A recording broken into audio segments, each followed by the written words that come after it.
This is sensational! World class! 지금 백악관이 LA 경제 보고서를 긴급 검토하고 있습니다. 삼성 반도체, 현대 전기차, 미국이 수십 년간 공들여 유치한 한국 기업들의 투자 총액, 그 숫자를 단 3달 만에 뛰어넘는 사건이 터졌습니다. 매주 5만 명, 호텔 6개월치 매진, 코리아타운 매출 500% 폭등, 미국 역사상 단 한 번도 없던 숫자가 LA를 덮쳤습니다. 기자님, 내 인생은 이 한국인이 오기 전과 후로 나뉩니다. 하루 $50를 벌던 우버 기사가 사흘 만에 $2,000를 쓸어 담고 월세를 못 내 눈물 흘리던 펍 주인이 백만장자 대열에 합류했습니다. 그런데 더 충격적인 건 따로 있습니다. 정부 보조금 $0, 구단 마케팅 비용 $0, 그리고 가장 충격적인 건 처음 이 땅에 발을 디뎠을 때 팀 동료들조차 말을 걸지 않았던 단 한 명의 한국인이 이 모든 걸 혼자 만들어냈다는 사실입니다. 도대체 LA에서 무슨 일이 벌어진 걸까요? 제 이름은 패트릭 오설리반. LA타임스에서 16년째 돈의 흐름만 쫓아온 경제부 수석 기자입니다.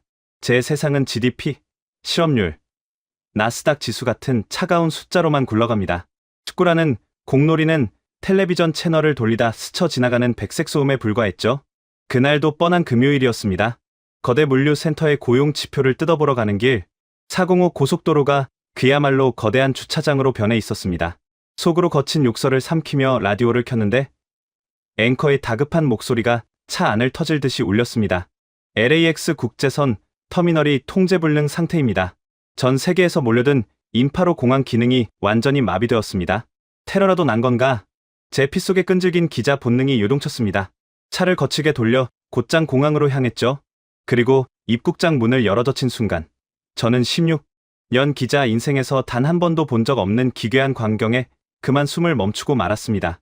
터미널 전체가 거대한 모자이크 같았습니다. 새빨간색, 눈이 시린 순백색, 샛노란색까지 수만 명의 사람들이 온갖 종류의 축구 유니폼을 입고 발 디딜 틈 없이 엉켜 있었습니다. 마치 전 세계 인종을 모아놓은 유엔 총회장 같았죠.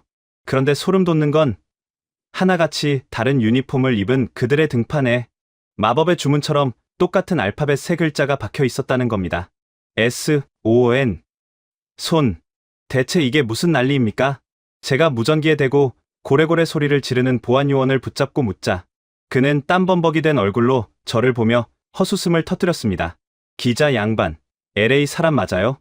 매주 금요일마다 열리는 지옥 파티잔소 LAFC에 새로 온 그 한국인 손흥민 하나 보겠다고 일주일에 5만 명이 쏟아져 들어온다고요? 특별 근무조를 짜고 100명을 더 뽑았는데도 막을 수가 없습니다. 5만 명?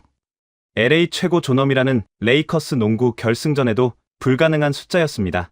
이 미친 숫자의 실체를 두 눈으로 확인하기 위해 면세점 구역으로 뛰어들어갔습니다. 계산대 앞은 블랙 프라이데이 폭동을 방불케 했습니다. 매니저는 영혼이 나간 표정으로 바코드 스캐너를 찍으며 제게 소리쳤습니다. 매출이 3배가 넘어요. 저 한국인 선수가 우리를 돈방석에 앉혔다고요? 그 지독한 혼돈 속에서 LA 지도를 들고 헤매는 일본인 노부부를 발견했습니다. 도쿄에서 비행기를 10시간이나 타고 왔다는 그들에게 도대체 제정신이냐고 묻고 싶었지만 부인은 오히려 환하게 웃으며 대답했습니다. 아시아 축구 역사상 가장 위대한 전설의 마지막 불꽃을 두 눈으로 보는데 비행기 10시간이 대수인가요? 전설. 그 단어가 제 머리를 세게 얻어맞은 듯 맴돌았습니다. 서둘러 공항을 빠져나와 잡아탄 우버 안 멕시코계 운전기사 마르코의 눈동자에는 이미 짙은 달러 기호가 박혀 있었습니다. 기자님, 내 인생은 손흥민이 오기 전과 후로 나뉩니다. 코로나 때 하루 $50 쥐고 울던 제가 지금은 금요일부터 주말 딱 사흘 동안 $2,000를 쓸어 담아요. 영국 사람들, 일본인들이 쥐어주는 팁만 모아도 월세가 거뜬합니다. 저는 수첩이 찢어질 듯 펜을 휘갈겼습니다. 이건 단순한 스포츠 팬덤 따위가 아니었습니다. 단 한 명의 아시아인이 거대 도시 LA의 경제 지도를 폭격 수준으로 뜯어고치고 있었던 겁니다. 겨우 이 정도로 놀라면 섭섭하죠. 진짜 돈 냄새가 진동하는 곳으로 모시겠습니다. 마르코가 의미심장한 미소를 지으며 핸들을 꺾었습니다. 차창 밖으로 스쳐 지나가는 다운타운의 거리에는 이미 검은색과 금색 유니폼을 입은 인파들이 삼삼오오 모여들고 있었습니다. 마치 온 도시가 거대한 하나의 물줄기를 향해 흘러가는 것 같았습니다. 10분 뒤 차가 멈춰선 곳은 다운타운 구석에 낡아빠진 아일랜드 펍이었습니다. 제가 10년 전 마지막으로 취재를 왔을 때 파리만 날리다 곧 파산할 것 같던 맥과이어 스테번. 문을 열고 들어서려던 저는 굳게 닫힌 문틈 사이로 뿜어져 나오는 폭발적인 열기와 코를 찌르는 낯선 냄새에 흠칫 발걸음을 멈췄습니다. 안에서는 영어, 스페인어, 일본어가 한데 뒤엉킨 거대한 함성이 금방이라도 벽을 허물듯 터져 나오고 있었습니다. 육중한 참나무 문을 밀고 들어가는 순간 거대한 열기가 해일처럼 제 전신을 강타했습니다. 10년 전 낡은 선풍기, 돌아가는 소리만 처량하게 울려 퍼지던 그 조용하고 우울했던 아일랜드 펍은 온데간데 없었습니다. 진한 흑맥주 냄새와 뜨거운 땀 냄새, 그리고 귀가 터질 듯한 함성 소리가 펍 안을 가득 채우고 있었습니다. 시야를 가득 메운 것은 오직 한 사람의 이름이었습니다.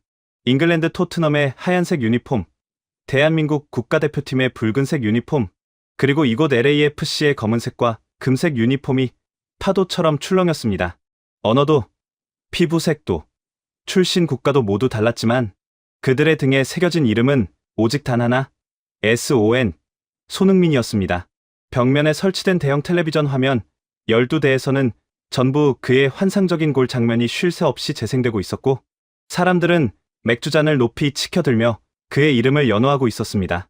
그때 인파를 뚫고 카운터 뒤에서 제 쪽으로 불이 나게 달려오는 사람이 보였습니다. 10년 전 이 가게를 취재할 때 사진 한 장을 찍어줬던 인연이 있는 맥과이어스 태번의 주인 톰 맥과이어였습니다. 10년 전 대출금을 갚지 못해 텅 빈 가게 구석에서 눈물을 훔치던 깡마른 백발의 노인은 온데간데 없었습니다. 최고급 맞춤 정장 조끼를 입고 땀을 뻘뻘 흘리는 그의 얼굴에는 주체할 수 없는 환희가 가득했습니다. 톰은 제 어깨를 부서질 듯 꽉 끌어안더니 다짜고짜 저를 펍 안쪽의 비좁은 사무실로 밀어 넣었습니다. 세상에, 톰, 이게 도대체 무슨 일입니까? LA 한복판에서, 그것도 챔피언스리그 결승전도 아닌 평범한 금요일 오후에 이런 미친 인파라니요? 가게를 팔고 고향으로 돌아가겠다던 당신 아니었습니까? 제 질문에 톰은 떨리는 손으로 금고에서 두꺼운 장부 2권을 꺼내 제 눈앞에 펼쳤습니다. 경제부 기자인 제 두 눈은 장부에 적힌 숫자를 보자마자 그대로 굳어버리고 말았습니다. 그것은 일개 동네 펍에서 나올 수 있는 매출액이 아니었습니다. 패트릭, 자네는 평생 숫자를 다뤄왔으니 이게 무슨 의미인지 단번에 알겠지? 코로나 사태 때는 하루에 맥주 반 통도 팔지 못했어. 아내의 결혼 반지까지 전당포에 맡기고 파산 신청 서류에 도장을 찍기 직전이었지. 그런데 딱 석 달 전 금요일이었어. LAFC 구단이 그 한국인 선수를 영입했다는 기사가 인터넷에 뜨고 정확히 1시간 뒤 내 인생이 완전히 뒤집혔지. 톰의 목소리는 미세하게 떨리고 있었습니다. 그의 말에 따르면 기사가 난 직후 펍의 문을 박차고 들어온 것은 영국, 런던 억양을 쓰는 20명 남짓한 건장한 사내들이었습니다. 그들은 가방도 풀지 않은 채 캐리어를 끌고 들어와서는 다짜고짜 화면이 가장 잘 보이는 자리를 내놓으라며 $100짜리 지폐 다발을 카운터에 던졌다고 합니다. 내가 물었지. 당신들 도대체 LA까지 무슨 일로 온 거냐고. 그러자 그중 한 녀석이 자기 심장 부근을 퍽퍽 치면서 이러더군. 우리들의 캡틴, 우리들의 위대한 7번이 이곳으로 왔는데 지옥인들 못 따라오겠냐고 말이야. 그날 밤 우리 가게에 있던 흑맥주 20통이 단 3시간 만에 바닥이 났어. 저는 믿을 수 없다는 듯 고개를 저었습니다. 톰, 아무리 그래도 그렇지. 축구 선수 한 명이 이적했다고 영국에서 비행기를 타고 10시간이 넘는 거리를 매주 날아온다는 게 경제학적으로 말이 됩니까? 비행기 티켓 값에 호텔 숙박비만 해도 수천 달러가 넘을 텐데요. 그래서 내가 자네를 이곳으로 부른 게 아니야. 밖으로 나가서 저 미치광이들을 직접 보라고. 톰의 손에 이끌려 다시 홀로 나오자 그는 바 테이블 가장 한가운데에서 맥주를 들이켜고 있는 덩치 큰 사내를 제게 소개했습니다. 그의 이름은 제임스. 런던 북부에서 온 배관공이었습니다. 저는 명함을 건네며 단도직입적으로 물었습니다. 제임스 씨, 배관공 월급으로 매주 LA행 비행기표를 사는 건 엄청난 추열일 텐데요. 도대체 무엇이 당신을 여기까지 오게 만든 겁니까? 제임스는 붉게 달아오른 얼굴로 저를 빤히 쳐다보더니 입고 있던 낡은 토트넘 유니폼의 엠블럼에 입을 맞췄습니다. 기자 양반, 당신은 몰라. 10년이야. 자그마치 10년 동안 그 아시아인은 우리 팀을 위해 자기 뼈와 살을 깎아 바쳤어. 인종차별주의자들의 조롱 속에서도 그는 단 한 번도 미소를 잃지 않았고 동료들이 떠나갈 때도 끝까지 남아 우리들의 자존심을 지켜줬지. 그가 우리에게 바친 청춘과 헌신에 비하면 이깟 비행기 표 값은 길거리에 굴러다니는 푼돈에 불과해. 우리는 그저 우리의 가족이 타지에서 외롭지 않도록 지켜주러 온 것뿐이야. 그의 말이 끝나기가 무섭게 옆 테이블에 앉아있던 멕시코계 청년들이 잔을 부딪히며 소리쳤습니다. LA에 온 걸 환영한다, 소니. 이제 우리가 당신의 새로운 방패가 되어줄게. 순식간에 펍 안의 모든 사람들이 각자의 언어로 그의 이름을 부르며 환호하기 시작했습니다. 소름이 돋았습니다.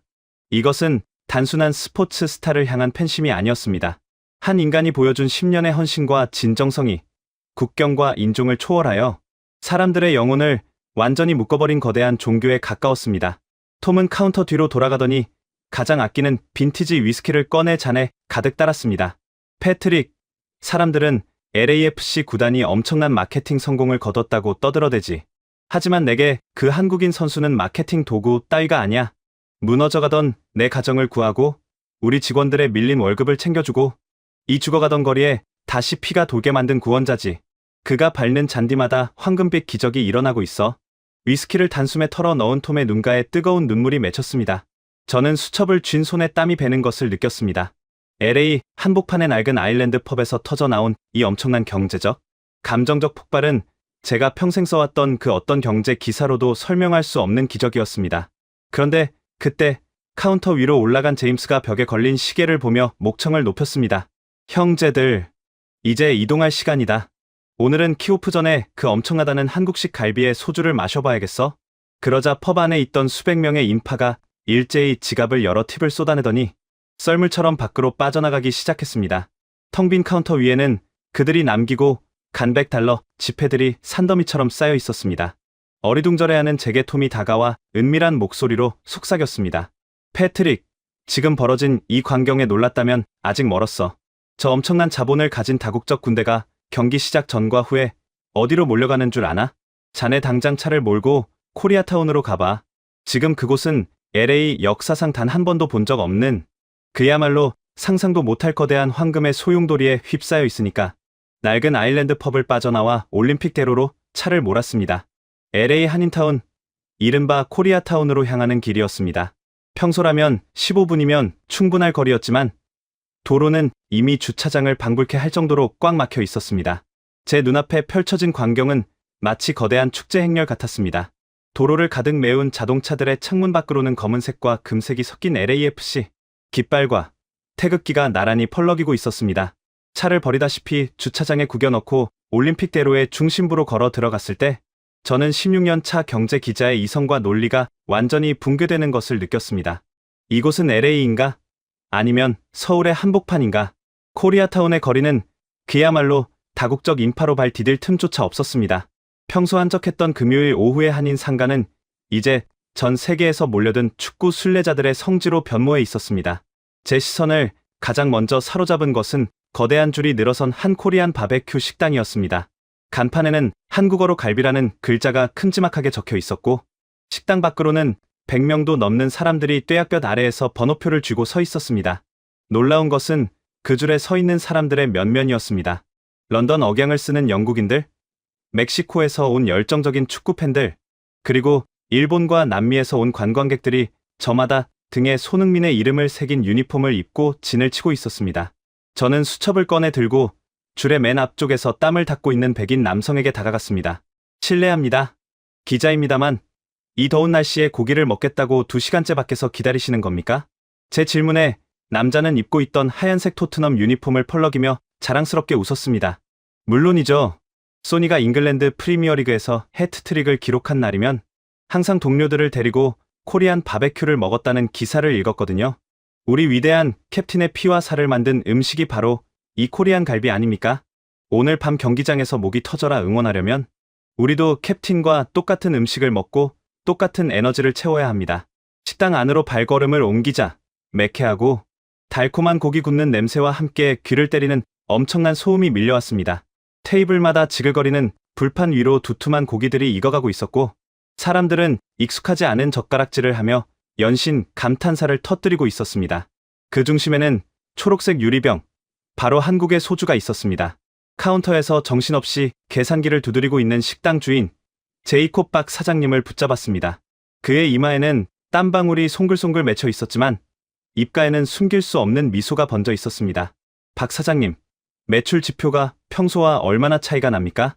경제부 기자로서 도저히 믿기지 않는 현장이라서요. 제이콥 사장님은 호탕하게 웃으며 제게 포스기 화면을 돌려 보여주었습니다. 그곳에 찍힌 숫자는 전년 동기 대비 무려 500%가 폭등한 경이로운 기록이었습니다. 기자님, 이건 경제학으로 설명할 수 있는 게 아닙니다. 저기 구석 테이블 보이시죠? 런던에서 온 친구들인데 벌써 소주를 10병째 비우고 있습니다. 소니가 뛰는 날에는 고통도 슬픔도 전부 이 초록색 병으로 씻어낸다면서 말입니다. 젓가락질을 못해서 고기를 바닥에 떨어뜨리면서도 끝까지 포크를 달라고 하지 않아요. 소니의 나라에서 온 문화를 존중해야 한다면서 손에 쥐가 날 때까지 젓가락을 연습합니다. 그의 말을 증명이라도 하듯 금발 머리의 청년이 서툰 한국어로 소주 한 병 더 주세요라고 외치자 식당 안의 모든 외국인들이 약속이나 한 듯이 한국어로 건배를 외치며 잔을 부딪혔습니다. 소름이 돋았습니다. 식당을 나와 골목 한켠으로 발걸음을 옮겼을 때 이번에는 전혀 다른 풍경이 눈앞에 펼쳐졌습니다. 형광등 불빛이 환하게 쏟아지는 한국 편의점 앞에 20명 남짓한 외국인들이 쪼그려 앉아 컵라면을 후루룩 들이켜고 있었습니다. 하나같이 LAFC 유니폼 차림이었습니다. 뜨거운 국물에 연신혀를 내두르면서도 빈 컵을 내려놓을 생각조차 하지 않는 그들을 보며 저는 편의점 주인 할머니께 조심스럽게 다가갔습니다. 할머니, 장사가 많이 늘었습니까? 허리가 굽은 70대 할머니는 주름진 얼굴에 환한 웃음을 가득 담으며 한국어로 대답하셨습니다. 아이고, 요즘은 라면이 없어서 못 팔아요. 저 외국 사람들이 소니 선수가 라면 먹는 사진을 봤다면서 우리 가게 라면을 싹 쓸어가는 바람에 이번 주만 벌써 3번이나 재고를 채웠다니까. 할머니의 말씀이 끝나기가 무섭게 컵라면을 비운 멕시코 청년 하나가 엄지손가락을 치켜 세우며 서툰 한국어로 외쳤습니다. 맛있어요? 그러자 할머니는 두 손을 모아 박수를 치며 눈물이 그렁그렁한 눈으로 웃으셨습니다. 저는 그 찰나의 장면을 수첩에 옮겨 적으면서 한 선수의 존재가 이토록 소박한 일상의 풍경까지 바꾸어 놓고 있다는 사실에 새삼 가슴이 뭉클해졌습니다. 편의점을 지나쳐 골목 안쪽으로 더 깊이 들어가자 이번에는 코끝을 자극하는 달콤하고 매콤한 냄새가 진동했습니다. 좁은 골목 한복판에 포장마차 한 대가 서 있었고 그 앞으로 기다란 줄이 골목 끝까지 이어져 있었습니다. 메뉴판도 없이 그저 커다란 냄비 하나에서 떡볶이를 퍼주는 중년 아주머니의 손놀림이 쉴 새 없이 바빴습니다. 줄을 선 사람들은 하나같이 외국인이었습니다. 아주머니는 땀을 뻘뻘 흘리면서도 이 상황이 믿기지 않는다는 듯 연신 고개를 가로저으며 제게 말을 건넸습니다. 아저씨, 나 20년째 이 자리에서 떡볶이 팔았는데 외국 사람한테 팔아본 적이 없었거든요. 근데 저 사람들이 갑자기 몰려와서는 소니가 좋아하는 음식이라면서 사진을 막 찍어대는 거예요. 처음엔 무서워서 경찰 부를 뻔했다니까요. 아주머니의 말에 주변에서 듣고 있던 외국인들이 까르르 웃음을 터뜨렸습니다. 그 중 한 명, 브라질에서 왔다는 청년이 어색한 영어로 말했습니다. 이 음식이 소니를 만들었다고 생각하면 한 입 한 입이 전부 다 특별합니다. 이것은 단순히 한국 음식이 많이 팔리는 현상이 아니었습니다. 한 명의 위대한 선수가 만들어낸 압도적인 서사가 낯선 아시아의 문화를 세계인들의 뼛속 깊숙이 주입하고 있었던 것입니다. 식당과 포장마차를 지나 코리아타운의 메인 스트리트를 걸으며 저는 상점과 유리에 붙어있는 놀라운 안내문들을 발견했습니다. 슈퍼마켓, 카페, 심지어 기념품 가게까지 모든 상점 앞에는 이런 문구가 적혀 있었습니다. 손흥민 유니폼 착용자 10% 할인? 골목 한켠의 작은 노래방 앞에서는 더욱 기묘한 광경이 펼쳐지고 있었습니다. 20명 남짓의 외국인들이 입구 앞에 쪼그려 앉아 저마다 스마트폰 화면을 들여다보며 무언가를 중얼거리고 있었습니다. 가까이 다가가 보니 그들이 연습하고 있는 것은 다름 아닌 한국 노래였습니다. 노래방 주인 아저씨가 신이 나서 제게 달려왔습니다. 기자님, 요즘 이 친구들이 소니 선수 응원가를 한국어로 부르겠다며 연습하러 온다니까요. 영어도 서툰데 한국어 가사를 외우겠다고 몇 시간씩 방에 처박혀 있어요. 덕분에 우리 가게가 개업 이래 처음으로 대기 손님이 생겼습니다. 이 거리는 이제 달러로 굴러가는 것이 아니라 손흥민이라는 이름이 가진 절대적인 가치로 굴러가고 있었습니다. 코리아타운 상인회의 간부는 제게 떨리는 목소리로 말했습니다.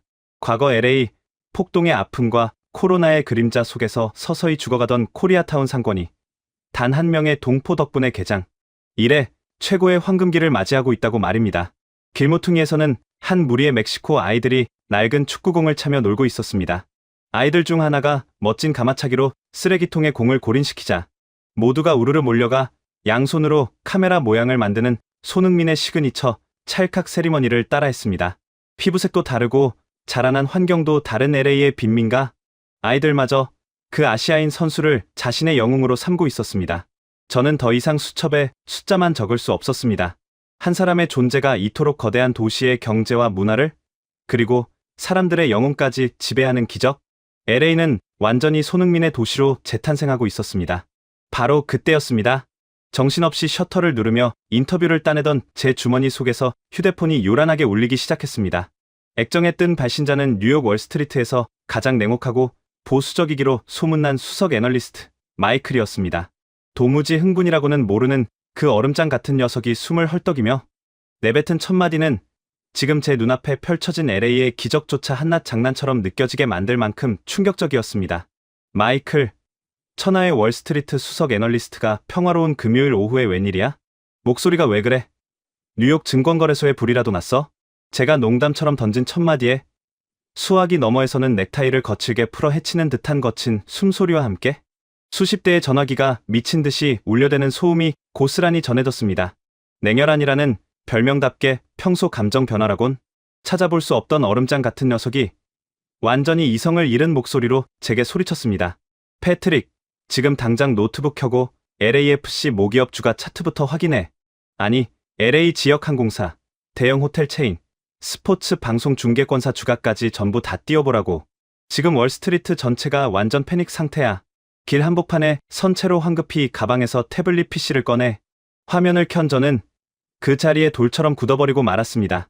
붉은색 상승 화살표들이 미친 듯이 위로 치솟고 있었습니다. 보통 상장 기업의 주가가 이 정도로 요동치려면 혁신적인 신기술이 발표되거나 거대 기업 간의 천문학적인 인수합병이 터져야만 가능한 일이었습니다. 하지만 지금 시장을 강타한 호재는 단 하나였습니다. 마이클, 이게 도대체 무슨 일이야? 방금 상장한 실리콘밸리 유니콘 기업 차트도 아니고 LA 지역 경제 지표가 왜 이렇게 단체로 미쳐 날뛰는 건데? 내 말이 그 말이야. 우리 회사 전산팀이 오류인 줄 알고 긴급 점검을 돌렸다고. 패트릭, 잘 들어. 지금 뉴욕 금융가 한복판에 수백 페이지짜리 긴급 분석 보고서가 뿌려졌어. 보고서의 타이틀이 뭔 줄 알아? 바로 손노믹스야. 손노믹스. 손흥민과 이코노믹스를 합성한 그 낯선 단어가 제 고막을 때렸습니다. 마이클의 설명은 저의 빈약한 상상력을 아득히 뛰어넘고 있었습니다. 그 한국인 선수가 LA에 발을 디딘 직후부터 전 세계의 막대한 자본이 서부 해안으로 미친 듯이 쏟아져 들어오고 있어. 유니폼 판매량은 단 하루 만에 미국 프로축구 역사상 10년치 최고 기록을 박살냈지. 아시아와 유럽의 거대 스폰서들은 그가 뛰는 경기장, 광고판에 1초라도 로고를 노출시키려고 백지수표를 들고 줄을 서서 싸우고 있다고. 마이클은 숨을 헐떡이며 말을 이었습니다. 가장 끔찍한 건 경쟁 스포츠 종목들의 몰락이야. 미국인들의 영혼이라는 미식축구와 야구 중계 시청률이 저 아시아인 선수가 출전하는 금요일 밤마다 반토막이 나고 있어. 광고주들이 기존 계약을 위약금까지 물어가며 파기하고 LAFC 쪽으로 자본을 돌리는 바람에 지금 대형 스포츠 마케팅 디렉터들이 줄줄이 해고당하는 중이야. 패트릭, 이건 일개 축구 선수의 이적이 아니야. 걸어다니는 다국적 거대 기업이 LA 한복판에 본사를 차린 격이라고. 수화기 넘어 마이클의 목소리는 경외심마저 담겨 있었습니다. 평생을 달러의 흐름만 쫓아온 월스트리트의 엘리트조차 단 한 명의 한국인이 만들어낸 이 압도적인 경제적 쓰나미 앞에서는 두 발을 다 들 수밖에 없었던 것입니다. 패트릭, 넌 지금 세계 경제의 판도가 뒤집히는 가장 완벽한 진앙지에 서 있는 거야. 숫자와 통계 너머에 있는 진짜 현상을 네 두 눈으로 직접 확인하고 기사를 써. 그가 도대체 그라운드 위에서 무슨 마법을 부리길래 전 세계의 돈과 사람이 이토록 맹목적으로 그를 추종하는지 알아내란 말이야. 전화가 끊기고 나서도 저는 한참 동안 화면 속 폭등하는 숫자들을 멍하니 바라보았습니다. 코리아타운의 낡은 상가 건물을 비추던 오후의 태양이 서서히 붉게 물들어가고 있었습니다. 16년 동안 경제 기사를 쓰며 수많은 CEO와 정치인들을 만나봤지만 그 누구도 단숨에 한 도시에 숨통을 트이게 하고 나아가 세계 금융의 심장까지 박동하게 만든 적은 없었습니다. 저는 즉시 택시를 잡아타고 BMO 스타디움으로 향했습니다. 차가 경기장에 가까워질수록 도시는 점점 더 거대한 용광로처럼 끓어오르고 있었습니다. 꽉 막힌 도로 위 수백 대의 경찰차들이 통제선을 치고 있었고 헬리콥터 여러 대가 경기장 상공을 맴돌며 서치라이트를 비추고 있었습니다.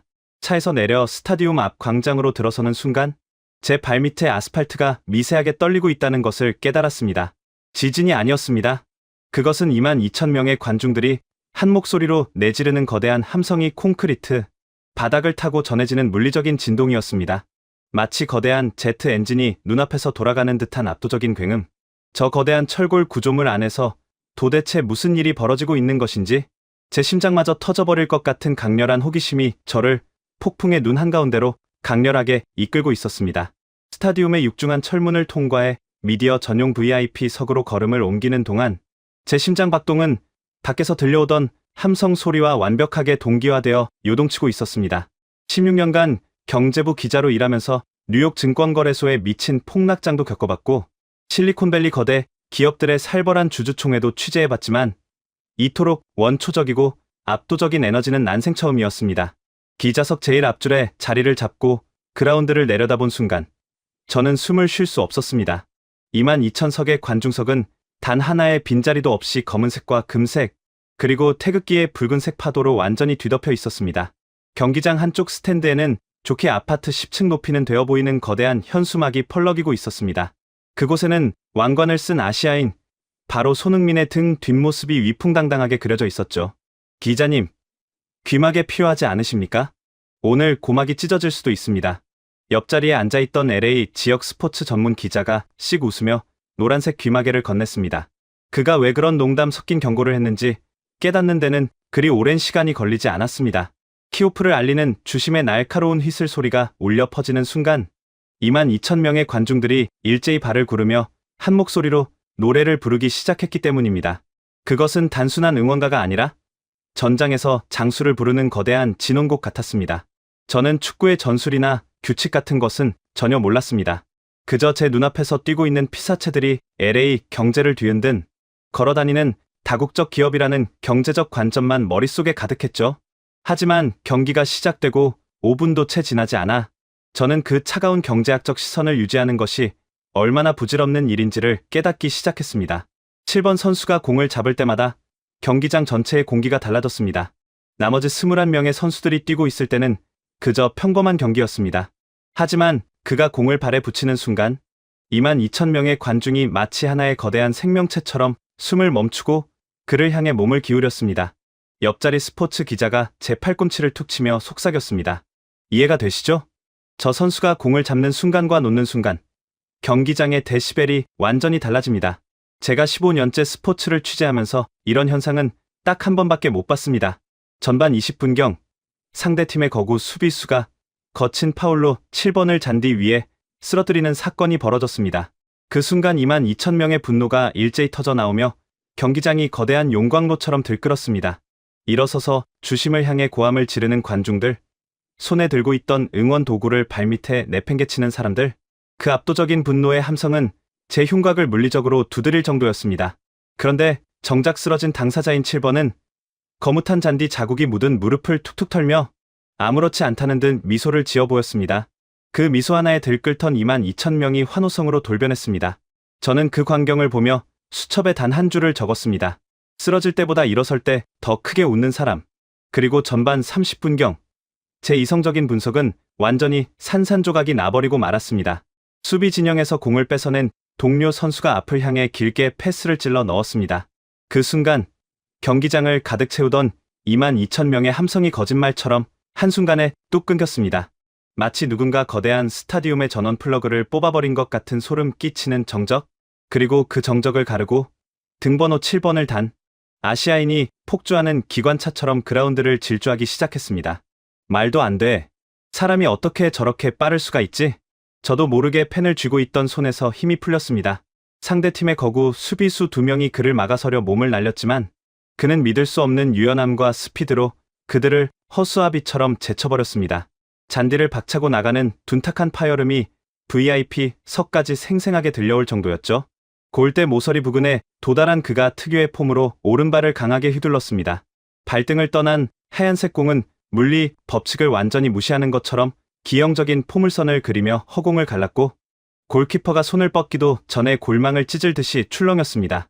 그의 시그니처, 환상적인 가마차기 골이 터진 것입니다. 그 순간 멈춰있던 22,000명의 숨통이 한꺼번에 터져 나오며 스타디움은 거대한 화산처럼 폭발했습니다.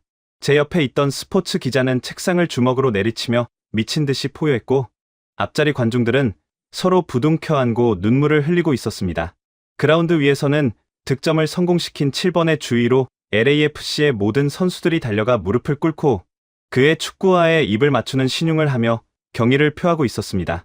저는 바닥에 떨어진 펜을 주울 생각도 하지 못한 채 온몸에 돋은 소름을 쓸어내렸습니다. 그때 제 옆자리 스포츠 기자가 떨리는 손으로 노트북 화면을 제 쪽으로 돌려 보여주었습니다. 그것은 방금 터진 골 장면에 대한 실시간 소셜미디어 반응이었습니다.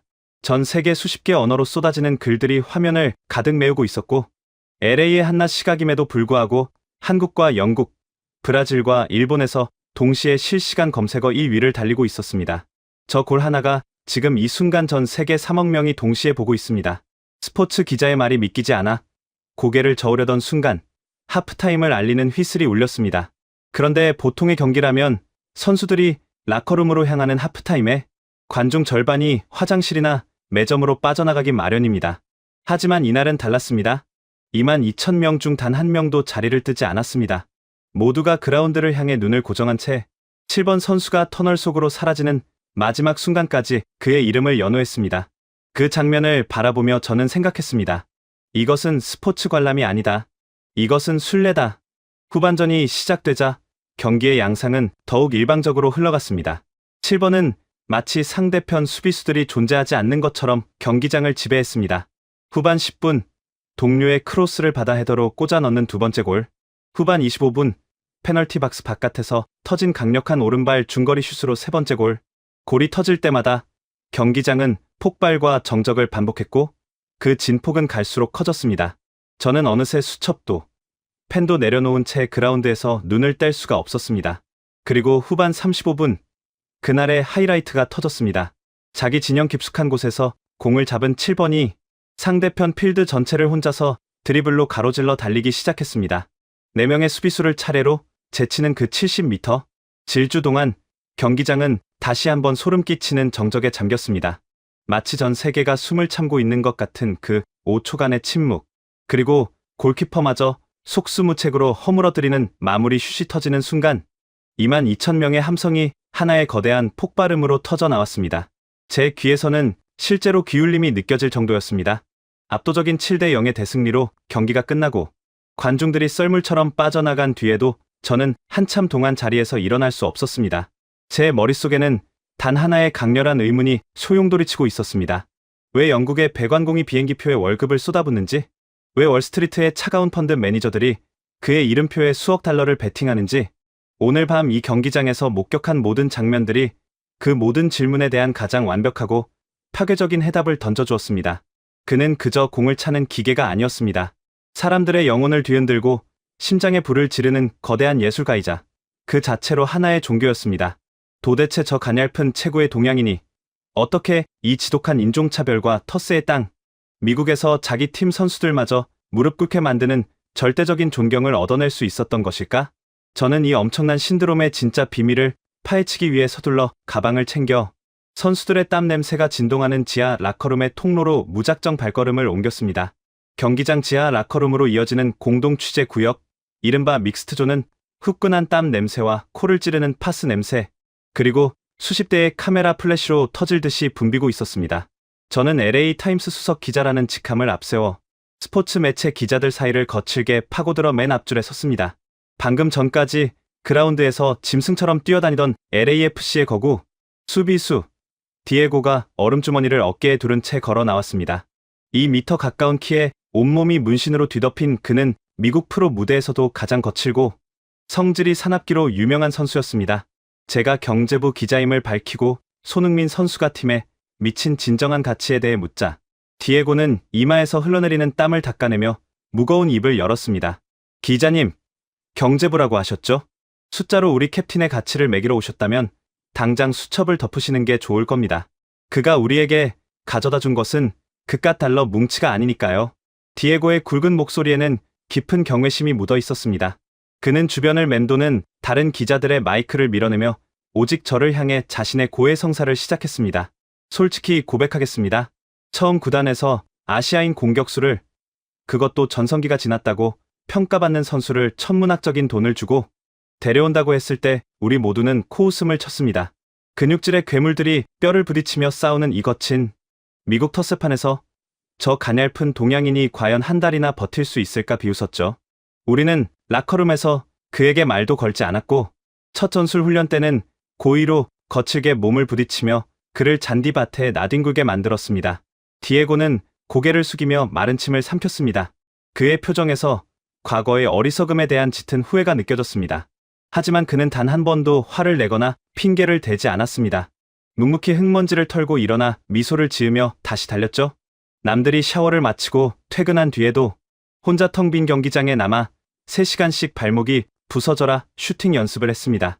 다음날 아침 라커룸에 일찍 출근해 보면 제일 먼저 도착한 그가 막내 선수들의 축구화까지 직접 닦아놓고 있었어요. 언어가 다르고 문화가 달라도 그는 땀과 헌신이라는 만국 공통어로 우리의 얼어붙은 마음을 조금씩 박살내고 있었던 겁니다. 디에고의 눈동자가 강렬하게 빛나기 시작했습니다. 그리고 마침내 사건이 터졌죠. 한 달 전 텍사스 원정 경기 얘기입니다. 상대팀의 악명 높은 백인 수비수가 소니의 발목을 향해 살인적인 양발 태클을 날렸습니다. 소니가 비명을 지르며 쓰러지자 그 백인 녀석은 쓰러진 소니를 향해 입에 담지도 못할 인종차별적인 폭언을 내뱉었습니다. 눈이 뒤집힌 제가 달려가려던 찰나 발목을 테이핑으로 단단히 감아달라며 의료진을 손짓으로 부른 소니가 도리어 제 가슴을 밀치며 말렸습니다. 취재 구역의 모든 기자들이 숨을 죽이고 디에고의 입술만 바라보고 있었습니다. 저 역시 쥐고 있던 펜을 떨어뜨릴 뻔했습니다. 그는 통증으로 일그러진 얼굴로 테이핑을 질끈 동여매더니 심판에게 다시 뛰겠다고 손을 번쩍 들더군요. 그리고 후반전 45분 동안 소니는 문자 그대로 그거만한 수비수의 영혼까지 철저하게 도륙내버렸습니다. 단 한 번의 패스 미스도 없이 짐승 같은 속도로 그 백인 수비수를 3번이나 엉덩방아치게 만들었죠. 결국 소니가 3번째 골을 터뜨리고 해트트릭을 완성한 순간 그 콧대 높던 수비수는 잔디밭에 무릎을 꿇은 채 울음을 터뜨리고 말았습니다. 디에고의 눈시울이 붉어져 있었습니다. 거대한 최고의 짐승 같은 선수가 한 명의 동양인 리더를 떠올리며 눈물을 글썽이는 모습은 그 어떤 완벽한 경제 지표보다도 강렬한 충격으로 다가왔습니다. 소니가 3번째 골을 넣고 우리를 향해 달려왔을 때 우리는 누가 먼저랄 것도 없이 그의 발밑에 엎드려 축구화를 닦는 세리머니를 바쳤습니다. 그는 단순한 용병이 아닙니다. 차별과 멸시의 시선을 오직 실력과 피나는 노력으로 짓밟아버린 우리의 진짜 캡틴, 우리의 위대한 리더입니다. 디에고가 인파 속으로 사라지고 나서도 저는 한동안 그 자리에 서 있었습니다. 그때 믹스트존 한쪽 구석에서 홀로 기자들의 질문을 받고 있는 선수가 눈에 들어왔습니다. LAFC의 주전 공격형 미드필더 라이언 콜이었습니다. 금발의 푸른 눈을 가진 전형적인 미국인 외모의 그는 이 구단에서 가장 오랫동안 뛰어온 프랜차이즈 스타였습니다. 소니가 오기 전까지는 이 팀의 절대적인 에이스이자 팬들의 우상이었던 선수. 저는 자연스럽게 그쪽으로 발걸음을 옮겼습니다. 라이언은 제 명함을 보더니 피식 웃음을 터뜨렸습니다. 경제부 기자가 스포츠 취재를요? 오늘 꽤 특별한 날이었나 보군요. 저는 단도직입적으로 물었습니다. 솔직히 여쭤봐도 되겠습니까? 소니가 오기 전까지는 라이언 콜 선수가 이 팀의 에이스였습니다. 새로운 스타가 네가 아끼던 자리를 차지했을 때 처음 심정이 어땠습니까? 라이언은 잠시 허공을 바라보더니 예상 밖의 담담한 표정으로 입을 열었습니다. 솔직히 말씀드리죠. 처음엔 무너지는 줄 알았습니다. 구단이 소니를 데려온다는 발표가 났을 때 저는 이적 신청서를 쓰려고 감독실 앞까지 갔었으니까요. 라이언은 손에 들고 있던 수건을 천천히 접으며 말을 이었습니다. 그런데 막상 그가 첫 훈련에 나타났을 때 저는 완전히 얼어버렸습니다.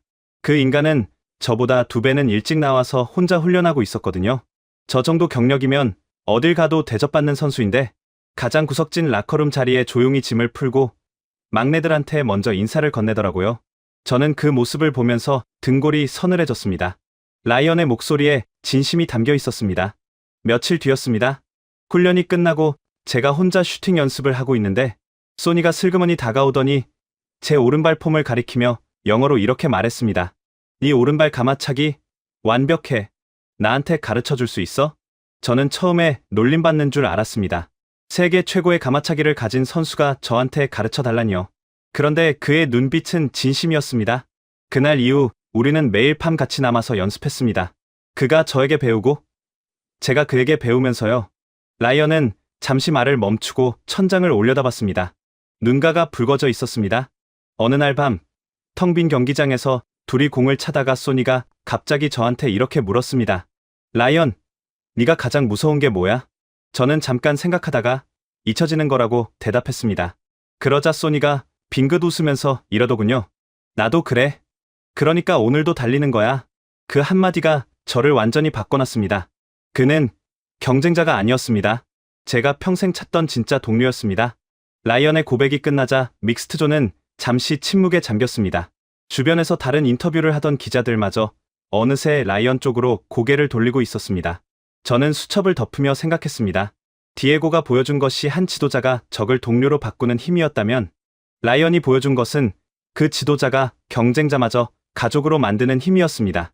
인터뷰를 마치고 어두운 터널을 걸어 나오는 동안 제 머릿속은 온통 혼란과 경이로움으로 가득 찼습니다.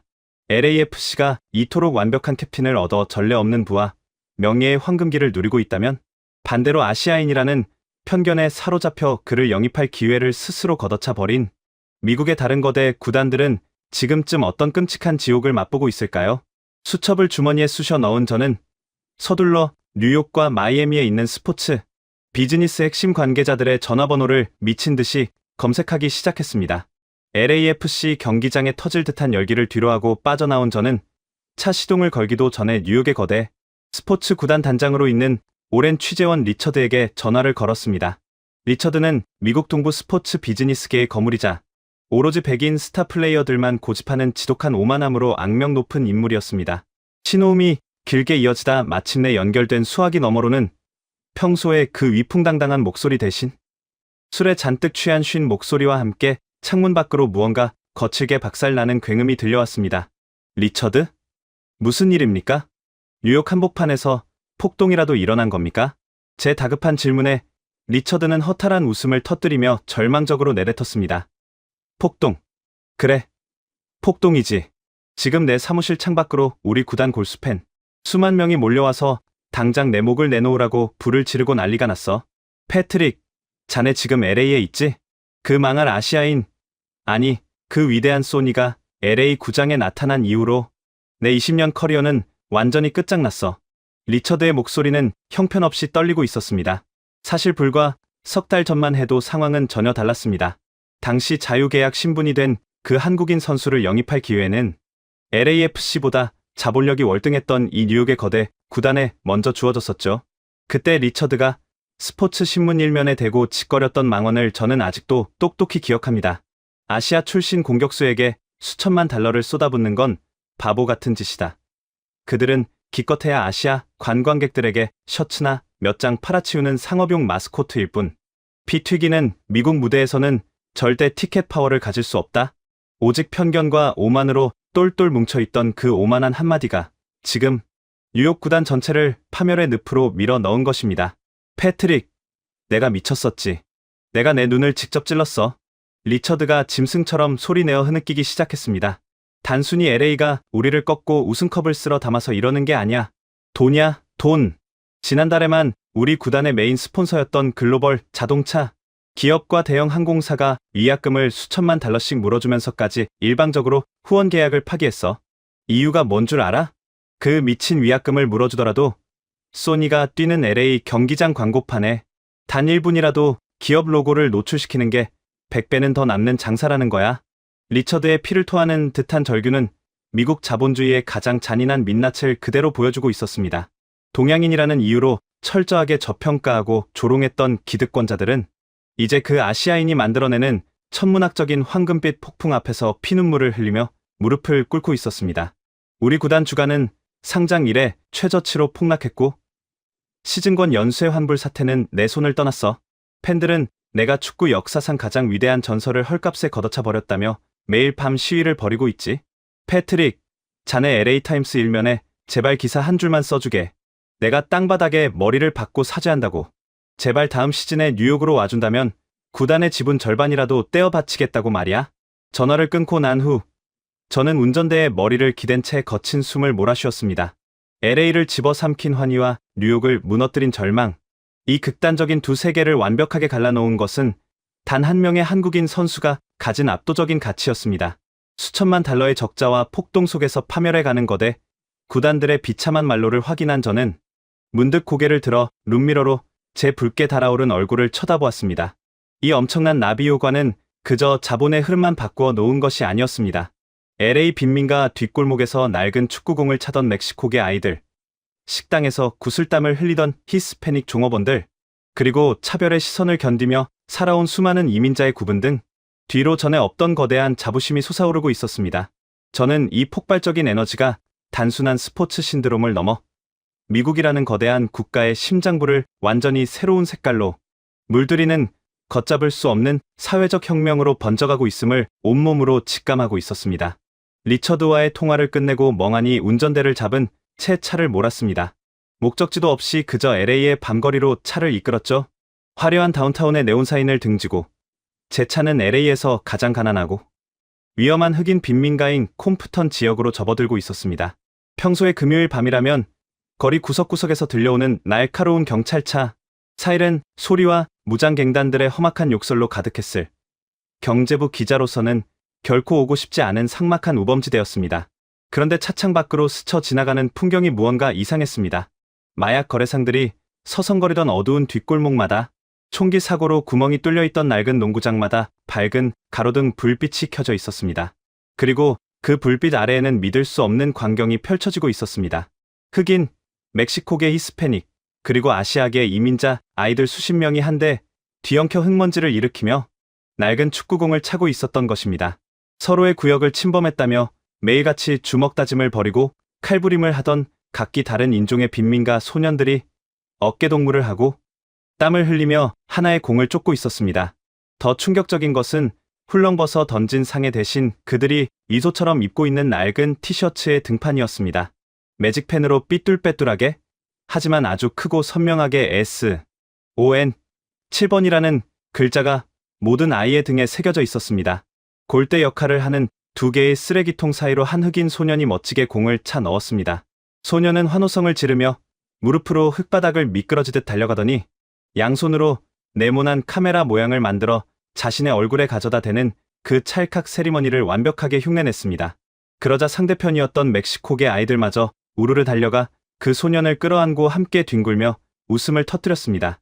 저는 갓길에 차를 세우고 홀린 듯이 그 광경을 바라보았습니다. 차에서 내려 공터 쪽으로 천천히 걸어가자 아이들 중 가장 덩치가 큰 흑인 소년 하나가 경계하는 눈빛으로 저를 쳐다보았습니다. 낯선 어른이 다가오면 을에 도망치거나 욕설을 퍼붓기 일수인 이 거리의 아이들이었습니다. 하지만 저는 멈추지 않고 천천히 다가가 그 소년의 등판에 적힌 글자를 가리키며 물었습니다. 소니 알아? 소년의 눈빛이 순식간에 바뀌었습니다. 경계심이 사라지고 그 자리에 자부심이 가득 찼습니다. 소년은 가슴을 쫙 펴며 또렷하게 대답했습니다. 소니는 우리 동네 사람이에요. 피부색은 달라도 아무도 알아주지 않는 곳에서 혼자 싸워서 올라간 사람이잖아요. 그게 바로 우리 얘기예요. 15살도 채 안 되어 보이는 소년의 입에서 나온 그 말은 16년 경력의 경제부 기자가 쓴 어떤 분석 기사보다 정확하고 날카로운 진실을 담고 있었습니다. 저는 말문이 막힌 채 수천만 만지작거렸습니다. 그때 동네에 버려진 교회를 개조해 청소년 쉼터로 운영하고 있는 지역 사회에 존경받는 흑인 인권운동가 마틴 목사님이 제 어깨를 가볍게 두드리며 말을 건넸습니다. LA타임스의 수석 기자님이 이런 누추하고 위험한 동네에는 어쩐 일이십니까? 혹시 또 우리 동네 아이들이 범죄에 연루되었다는 자극적인 경제 빈곤 기사를 쓰러 오셨습니까? 마틴 목사님의 뼈있는 농담에 저는 황급히 고개를 저으며 수첩을 꺼냈습니다. 그리고 저 공터에서 벌어지고 있는 기적 같은 현상에 대해 물었습니다. 마틴 목사님은 깊게 파인 주름 사이로 아주 온화하고 따뜻한 미소를 지으며 아이들을 바라보았습니다.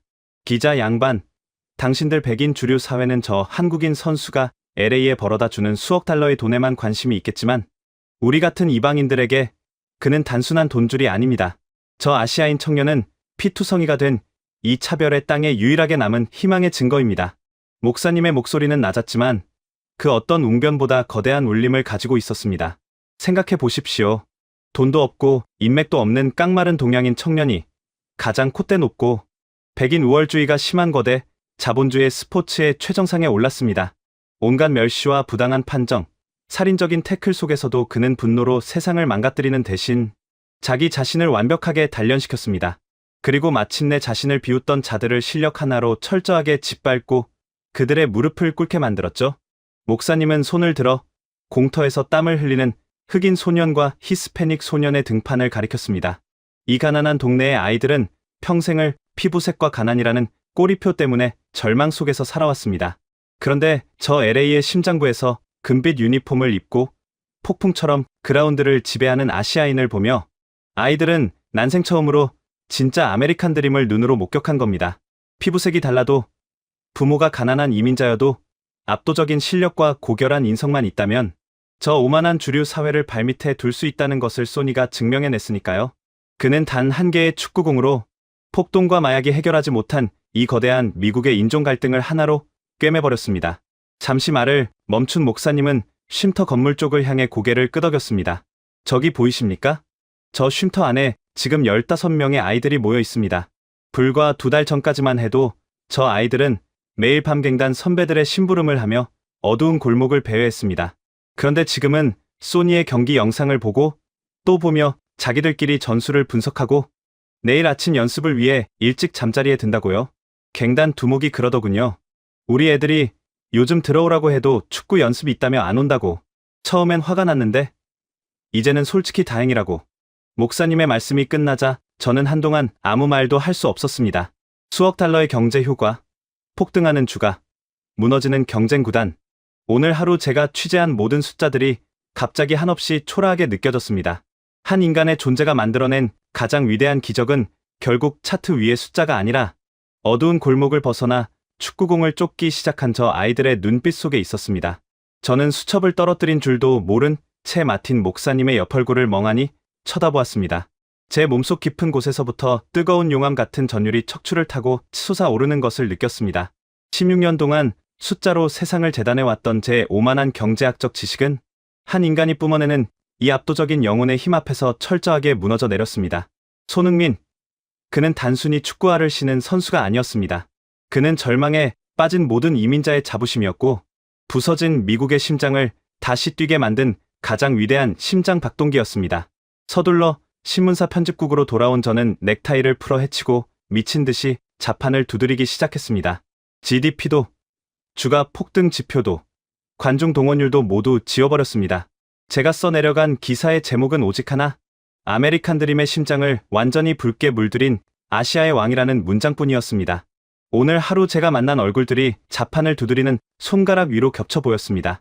비행기표에 월급을 쏟아부으면서도 눈물을 글썽이던 영국의 배관공 제임스, 아내의 결혼반지를 되찾고 직원들의 밀린 월급을 챙겨줬다던 톰, 소주 10병을 비우면서도 젓가락을 놓지 않던 런던의 축구 팬들, 그리고 밤이 되면 갱단 대신 축구공을 쫓기 시작한 콤프턴의 아이들. 이 모든 기적의 중심에는 단 한 명의 한국인이 있었습니다. 화려한 스타가 아니었습니다. 묵묵히 흙먼지를 털고 일어나 미소를 잃지 않았던, 그저 가장 성실하고 가장 진실했던 한 인간이었습니다. 밤을 꼬박 세워 작성한 3만 자 분량의 압도적인 기사를 완성하고 마침내 편집국장에게 전송 버튼을 누르려던 바로 그 찰나였습니다.